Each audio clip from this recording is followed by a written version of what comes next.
नमस्कार दोस्तों, श्रीमद् भागवत गीता एक ऐसा ग्रंथ है जो कि आपको जिंदगी में जो कुछ भी चाहिए वह आप भगवत गीता के ज्ञान से हासिल कर पाएंगे। अगर आप इस वीडियो में भागवत गीता की बताई गई बातों को ठीक से सुनकर और समझकर अपने जीवन में अपना लेंगे तो दोस्तों आपकी हर इच्छा पूरी होगी, आपका हर दुख दूर होगा, हर मुश्किल आसान हो जाएगी। भागवत गीता का जो ज्ञान है वह अमृत से भरा हुआ है।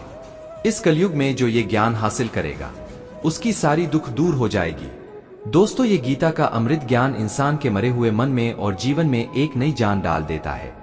इस पवित्र ग्रंथ को मैंने तब तक नहीं पढ़ी थी जब तक मुझे ज्ञात नहीं हुआ कि हम सभी मनुष्य तो मात्र आत्माएं हैं और अपने भीतर से अपने सबसे अच्छे रूप को बाहर निकालने के लिए यह जिंदगी हम जैसे आत्माओं के लिए इम्तिहान है।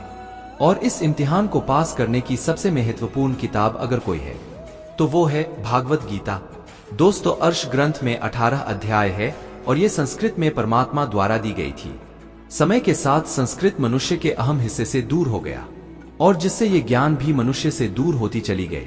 लेकिन दोस्तों, समय समय पर भागवत गीता का साधारण अक्षरों में अनुवाद किया गया ताकि भागवत गीता का अनमोल ज्ञान जो हर किसी पीढ़ी के हर व्यक्ति को जानना जरूरी है, ताकि व्यक्ति कभी भी अपने लाइफ में निराश ना हो और उचित निर्णय लेने के काबिल हो सके। दोस्तों, भागवत गीता के कुछ अहम हिस्सों को अपने गुरु के आशीर्वाद से एक आसान रूप में इस चैनल पे मैं आप सभी भाई बहनों के चरणों में समर्पित कर रहा हूँ। और ये ज्ञान आज से कुछ 5 साल पहले परमात्मा ने भगवान श्री कृष्ण के द्वारा सबसे बड़े धर्म युद्ध है महाभारत की रणभूमि कुरुक्षेत्र में अर्जुन को दिया गया था। ये वो वक्त था जब धर्म की बार बार उल्लंघन हुआ और परमात्मा का डर मनुष्य में ना रहा। लालच के लिए भाई ने भाई को मारने की कोशिश की और यही नहीं, ब्याहता औरत को भरी सभा में अपने ही बड़ों के सामने अपमानित किया। दोस्तों, क्या इससे पहले कि मनुष्य जाति धर्म युद्ध से निकलकर पूर्ण रूप से कलयुग में प्रवेश करती? महाभारत की युद्ध से पहले युद्ध की रणभूमि में परमात्मा भगवान ने श्री कृष्ण भगवान के द्वारा मनुष्य जाति के कल्याण के लिए दी, ठीक वैसे ही जैसे कभी तुरा मोसेस को, गॉसिप्स को और कुरान प्रॉफिट मोहम्मद को दी।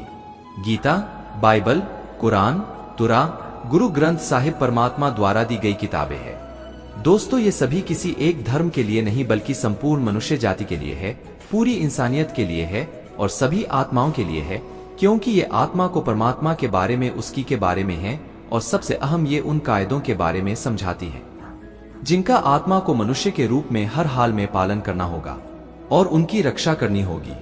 और इन्हीं कायदों के बुनियाद पे एकात्म को शरीर त्यागने के बाद उस आत्मा को परखा जाएगा और इस परीक्षा में पास होने पे हमेशा के लिए मनुष्य को जन्म और मृत्यु के चक्र से मुक्ति मिल जाएगी। दोस्तों, जब आप दुखी होते हैं तो वो दुख भी आपके अंदर से ही आता है। बाहर की चीजें बदलती रहती है लेकिन सुख और दुख आपके भीतर की चीज है, बाहर की चीज नहीं है।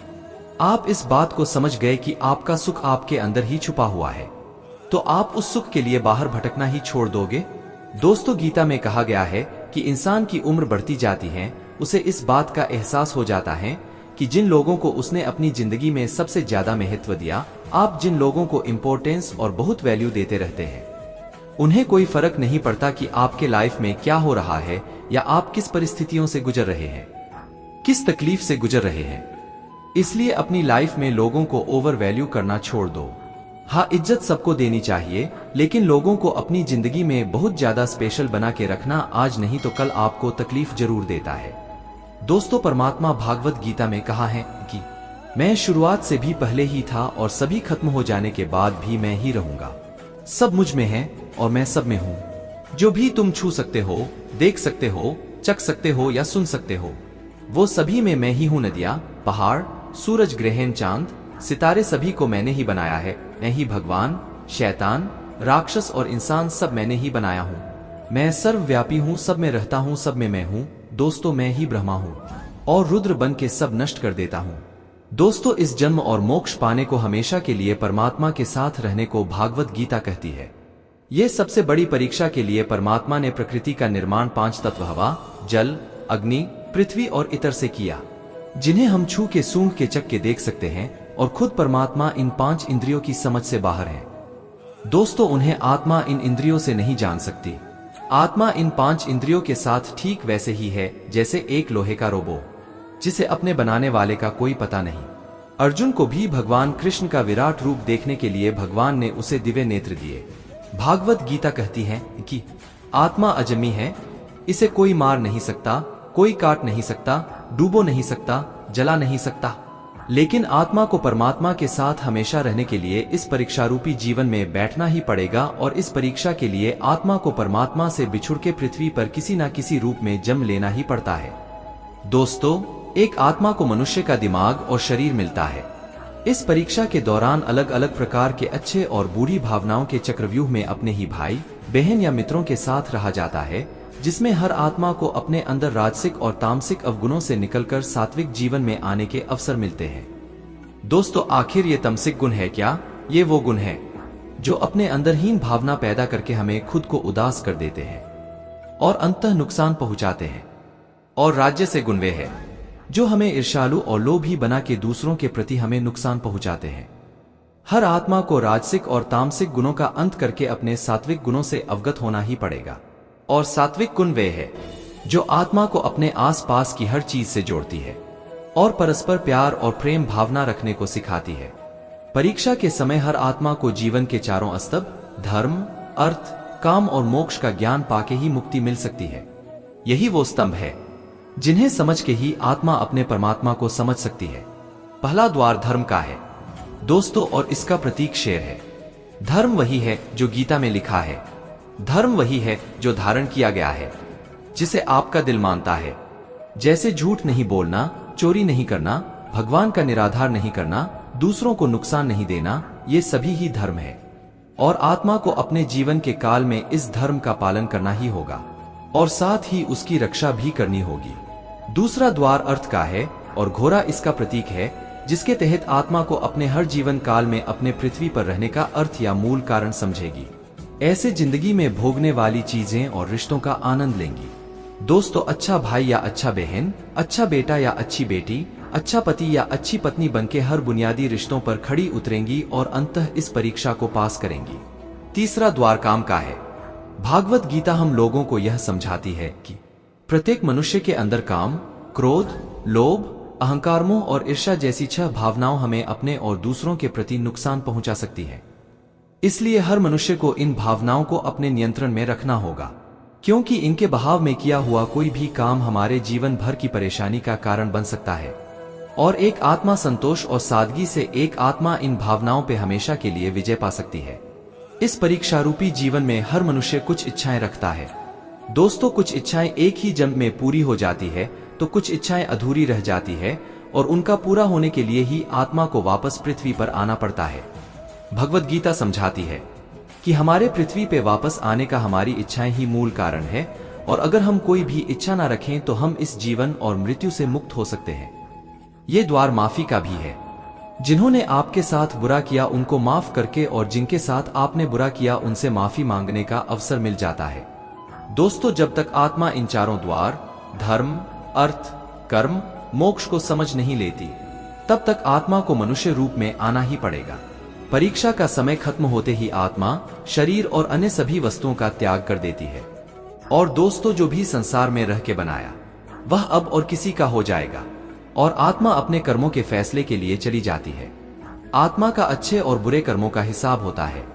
दोस्तों, अपने अच्छे कर्मों के लिए स्वर्ग और बुरे कर्मों के लिए नरक में चली जाती है, जहां नरक में अपने पापों के अनुसार सजाएं मिलती है। और सजा खत्म हो जाने के बाद आत्मा को फिर से एक नया शरीर, नया दिमाग मिलता है, फिर उसी परीक्षा में पुनः बैठने के लिए। और हर परीक्षा में वही सब फिर से दोहराया जाएगा। जिंदगी के 4 स्तंभ धर्म, कर्म, अर्थ और मोक्ष को समझने के लिए हर जन्म में अपने कई जन्मों के कर्मों के हिसाब से हर आत्मा को कभी अच्छे तो कभी बुरे हालातों से गुजरना पड़ता है। लेकिन जब तक आत्मा परमात्मा के साथ योग को समझ नहीं लेती वो मुक्ति नहीं पा सकती। वहीं भागवत गीता बताती है कि मनुष्य अपने दिमाग, शरीर या दिल के माध्यम से भगवान को पा सकता है। दोस्तों, शरीर द्वारा किए गए नेक कर्मों के माध्यम से परमात्मा को पाने को ही कर्म योग कहते हैं। ये वो कर्म होते हैं जो परमात्मा की इच्छा के अनुसार होते हैं और दूसरों के कल्याण के लिए होते हैं। वाल्मीकि जी ने रामायण लिख के वही श्रवण ने अपने माता पिता की सेवा और उन्हें चारों धाम की यात्रा करवा के मदर टेरेसा ने अपने प्यार और सेवा के माध्यम से और मैडम क्यूरी ने महत्वपूर्ण खोज में अपने जीवन का बलिदान करके अपने नेक कर्मों के द्वारा परमात्मा को पाया। भागवत गीता समझाती है कि दोस्तों, एक आत्मा दिमाग से भी परमात्मा के साथ योग लगा सकती है, जिसे राजा योग कहते हैं। क्योंकि इस तरह से दिमाग और मस्तिष्क सभी इंद्रियों का राजा हो जाता है। एक मनुष्य खुद की आस्था, श्वास प्रणाली, अभ्यास, आसन, तपस्या और साधना से इस योग के रास्ते अपने परमात्मा को पा लेता है। दोस्तों, इस योग को समझने के लिए हमें अपनी ऊर्जा यानी कि कुंडलिनी और चक्रा को समझना होगा। आत्मा मस्तिष्क से ध्यान लगा के या कहे मेडिटेशन करके परमात्मा के साथ योग लगा सकती है। दोस्तों, स्वामी परमेहन विवेकानंद और शंकराचार्य उनके जैसे कई योगी इस योग के रास्ते परमात्मा के साथ संधि लगा पाए। परमात्मा भगवत गीता में कहते हैं कि अगर किसी को भगवत गीता ना भी समझ आता हो, योग ना भी समझ आता हो, परंतु अगर वो मेरी शरण में आ जाए तो मैं उसके सारे पाप माफ कर देता हूँ। परमात्मा को इस तरह से दिल की गहराइयों से पुकार के पाने को ही भक्ति योग कहते हैं। मीराबाई, चैतन्य महाप्रभु और भगवान हनुमान इस योग के सबसे बड़े उदाहरण हैं। लेकिन आत्मा कभी अपने होने के मूल कारण को भूल के नियमों का उल्लंघन करे या पाप के रास्ते पे निकल पड़े तो उसे ठीक करने के लिए परमात्मा खुद किसी रूप में पृथ्वी पर जन्म लेते हैं। दोस्तों, अगर आप सबको जानते हुए भी गलत को गलत नहीं कह सकते तो आप अपने हक के लिए कभी नहीं लड़ सकते। हम टूटे हुए लोग हैं, हम बोलना नहीं चुप रहना पसंद करते हैं। तो श्री कृष्ण जी कहते हैं कि जो प्रेम में रहते हैं वह छल नहीं समझ पाते, जो छल में रहते हैं वह कभी किसी का प्रेम नहीं समझ पाते। इंसान वही श्रेष्ठ होता है जो बुरी स्थिति में फिसले नहीं और अच्छी स्थिति में उलझे नहीं। अक्सर अपना अपना कहने वाले दगा कर जाते हैं और मीठा बोलने वाले भी पीठ में खंजर भोग जाते हैं। जो अपनों के सताए होते हैं, अपनों के ठुकराए होते हैं, वह बहुत कठोर हो जाते हैं। दिल से भी और बोली से भी उम्मीद तकलीफ तो बहुत देती है, पर ना जाने क्यों इस दिल को फिर भी उम्मीद रहती है। दोस्तों, मोहब्बत और नफरत करने को तो दो मामूली शब्द हैं। यही दो शब्द इंसान को भगवान भी बना सकते हैं और शैतान भी बना सकते हैं। समय बिताने वाले तो बहुत मिलेंगे पर समय पर काम आने वाले बहुत कम मिलेंगे। श्री कृष्ण जी कहते हैं, तूफान आपकी जिंदगी में आना जरूरी होता है, तभी तो पता चलता है कि कौन हाथ पकड़ता है और कौन हाथ छोड़ता है। धूप कितना भी तेज हो, समंदर नहीं सुखा सकता। पंखों को खोल के जमाना सिर्फ उड़ान देखता है। ये जमीन पर बैठकर आसमान क्या देखता है। इत्र से कपड़ों को महकाना कोई बड़ी बात नहीं है। मजा तो तब है जब आपके किरदार से खुशबू आए हो निभाने, जब किरदार जमीन पर कुछ ऐसा कर चलो कि जमाना मिसाल दे। उदासियों की वजह तो बहुत है जिंदगी में, पर बेवजह खुश रहने का मजा ही कुछ और है। मुश्किलों से कह दो हमसे हर हालात में उलझा ना करें, हमसे हर हालात में जीने का हुनर आता है। हमें खुद की तरक्की में इतना वक्त लगा दो कि दूसरों की बुराई करने का वक्त ही ना मिले। जिद करना सीखो, जो लिखा नहीं है मुकद्दर में उसे हासिल करना सीखो। अपने सपनों को छोटा मत करो बल्कि अपनी मेहनत को और ज्यादा बढ़ाओ। जीतने वाले अलग चीजें नहीं करते, वो चीजों को अलग तरीके से करते हैं। श्री कृष्ण कहते हैं, देखते तो यहां सभी इंसान हैं, बस फर्क इतना है कि कुछ जख्म देते हैं और कुछ जख्मों को भरते हैं। जवाब बोलते कम हैं और सुनते ज्यादा हो, तब आप लोगों को ज्यादा पसंद आने लगते हो। अरे मन होना चाहिए किसी से बात करने के लिए, समय तो अपने आप मिल जाता है। दोस्तों, जो सिर्फ आपसे होता है परम शत्रु से भी ज्यादा खतरनाक होता है। गलत दिशा में भटका हुआ मन रिश्तों को इस कदर आजमा चुके हैं कि अब अकेले पल से मोहब्बत हो गई है। जिसके पास ज्यादा ऑप्शंस होते हैं वो किसी एक की फीलिंग्स कभी नहीं समझ पाते। किसी के लिए इतना भी क्या टूटना कि खुद के लिए मुस्कुरा ही ना पाओ। हमेशा किस्मत ही खराब नहीं होती। दोस्तों, कई बार लोग अगर थोड़े से काबिल हो जाते हैं तो दूसरों को बेवकूफ समझने लगते हैं। आदमी के शब्द नहीं बोलते बल्कि उसका वक्त बोलता है। जिस नजर से आप इस दुनिया को देखेंगे ये दुनिया आपको वैसा ही दिखेगी। याद रखना, कुछ लोग हमें उनके मतलब के लिए याद रखते हैं। अच्छी किताबें और अच्छे लोग तुरंत समझ में नहीं आते, उन्हें पढ़ना पड़ता है। खुद की कमजोरी पर नहीं, काबिलियत पर ध्यान देना जरूरी है। सुना है कि काफी पढ़ लिख गए हो तुम, कभी वो भी पढ़ो जो हम कह नहीं पाते कमजोर होते हैं। वो लोग जो उगने वाले तो पत्थर का सीना चीर के भी उग जाते हैं। प्यार की कदर तुम्हें तब होगी जब तुम्हारा प्यार तुम्हारे ही सामने किसी और का हो जाएगा। ठोकरे खाता हूँ पर शान से चलता हूँ, खुले आसमान के नीचे सीना तान के चलता हूँ। करता वही हूँ जो मुझे पसंद है। माना कि उम्र कम है लेकिन हौसले बुलंद है। जिंदगी है तो आसान कैसे होगी, और अगर आसान हो गई तो फिर जिंदगी कैसे है। आज के युग में अमीर का अपराध गलती माना जाता है और गरीब की गलती भी अपराध मानी जाती है। किसी इंसान के पीछे भागकर अपनी वैल्यू कभी कम मत करो, क्योंकि जो आपका अपना है वो आपको छोड़कर कभी नहीं जाएगा। हमें नहीं पता हम कैसे हैं, लेकिन इतने भी बुरे नहीं हैं।